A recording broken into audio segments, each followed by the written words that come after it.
Australian icon. Think of it as the Bathurst of the bush, the second round of the Australian Off-Road Championship. Ahead of us out here, 240 kilometres of the toughest terrain anywhere on Earth, on the oldest landscape in the world. 100 cars, 440 bikes are about to tackle it, and only the desert knows who it will crown king.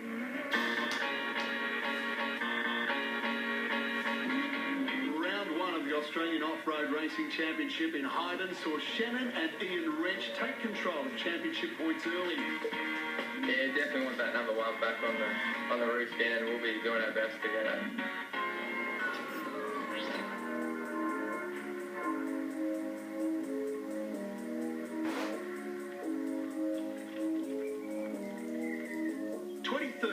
Sees the return of the iconic Tax Finke Desert Race to the Australian Off-Road Championship.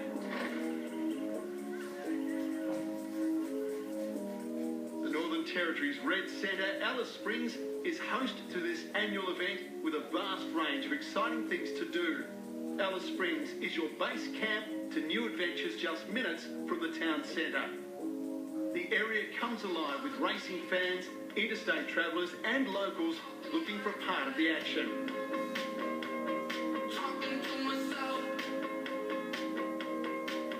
Everything about this place breathes adventure, which makes it the ideal setting for this country's most famous off-road race.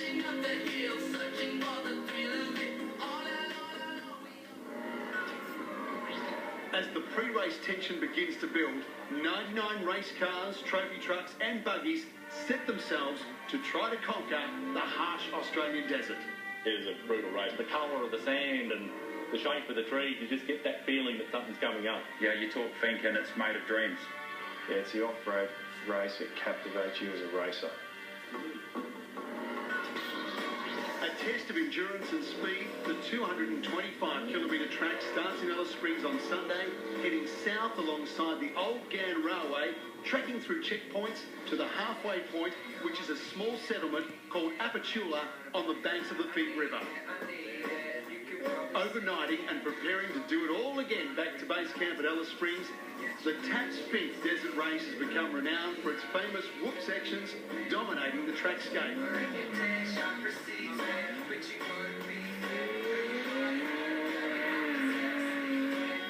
The aim is to drive fast enough to get on top of the crests and dance from one to the next.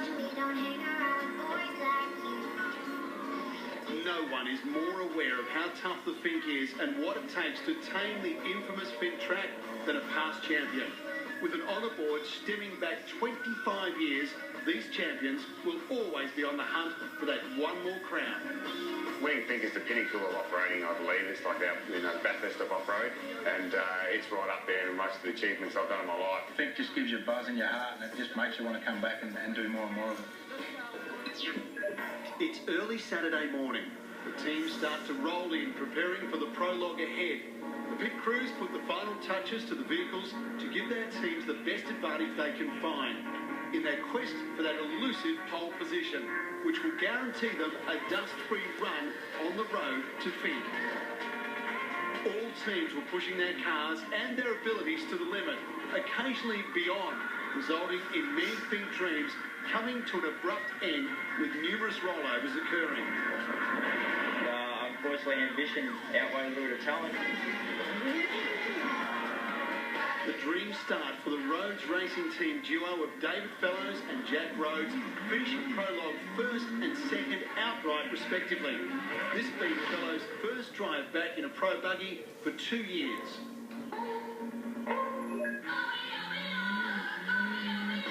Showing he's lost none of his ability, he pipped Rhodes by just 3 seconds over the 8-kilometre prologue course. Holding the fort for Peter Kittle Motorsports was Matthew Kittle, qualifying in 10th place. With only 6 seconds separating the top 5 qualifiers, the 225-kilometre battle to the ancient Finke River is sure to be fierce. The dynamic pro buggies have yet again set the benchmark for prologue performance. The highest placed truck of Bo Robinson from Western Australia, qualifying in 4th position, and reigning champion Brad Gallard managing position 8, suffering an engine misfire. It seems the trophy trucks are going to have to push through the dust if they're to live up to their reputation and dominate the Finke Desert race. Right now, time for me to take a ride with 2013 Dakar competitor Bruce Garland in his Isuzu D-Max. This car came back from the Dakar. We only got it back 3 weeks ago. And a lot of people, when we go racing overseas, can't believe when they look at the car how standard it is. Chassis, all the steering and the ball joints, diffs and axles, all those things are all standard. So it's a testament to Isuzu engineering that it'll take the extra stress and pounding that we give it.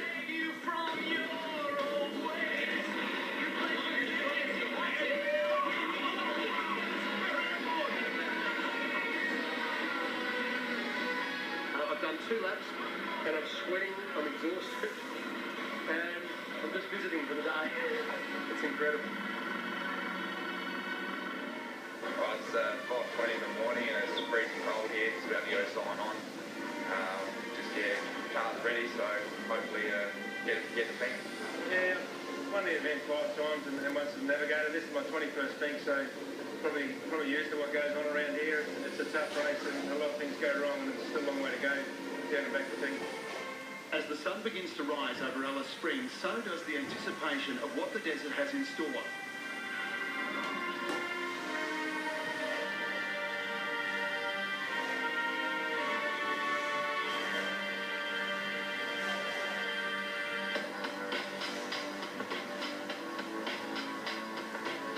The top 10 qualifiers leave the line 1 minute apart.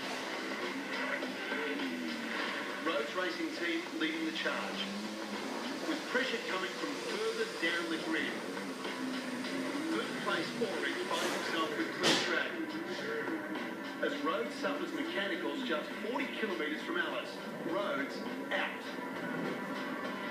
6 times race winner Fellows is holding strong up front, whilst 13th place qualifier Bentley begins his charge through the pack.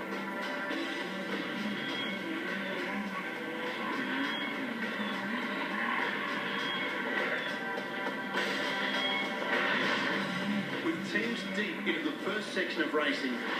The competition is fierce heading into the Bunduma checkpoint.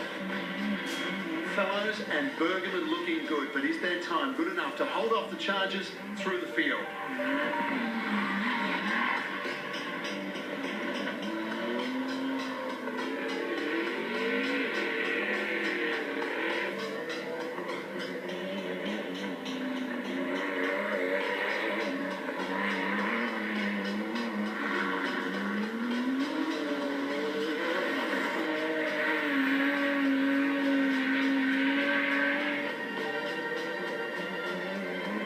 Into second, hot on Fellows' heels. Robinson is third.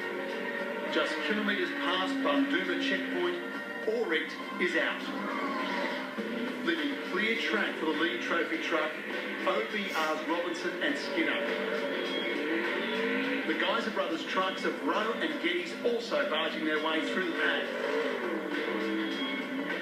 Holding true to form, the trophy trucks are beginning to apply pressure on the buggies for the outright positions on the final leg into Finke.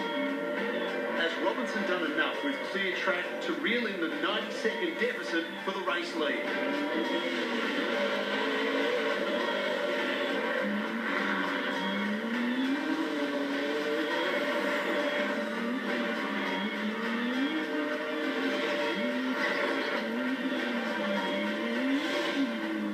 Was first into Finke across the line, but Bentley first on time and will start on pole for the run home tomorrow. But where's Fellows? The surprise exit of Fellows just 20 kilometres from Finke means this year's crown could still be anyone's. With 3 past Finke champions, Bentley, Wrench and Burrows moving into the top 5, will their composure and experience prove to be an advantage? The battle through the classes is starting to heat up.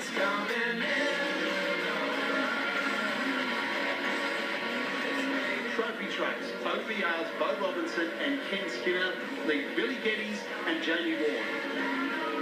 In Pro Light, Andrew Moles has moved up 8 places to lead the class with newcomer Sean Swarfield in 2nd. Super 1650s, Craig Prettlejohn and Richie Hayes. Leading performance two-wheel drive was Dan Asinski. After starting 90th, he picked up a massive 57 positions to finish 33rd ahead of rival and championship leader Scott Gould. Production four-wheel drive class veteran Jeff Pickering proved yet again that his experience pays dividends. Miles Newman and Ashley Nichols took the lead into Finke, with the Isuzu D-Max team of Bruce Garland and Harry Suzuki pushing them hard for second place in extreme four-wheel drive.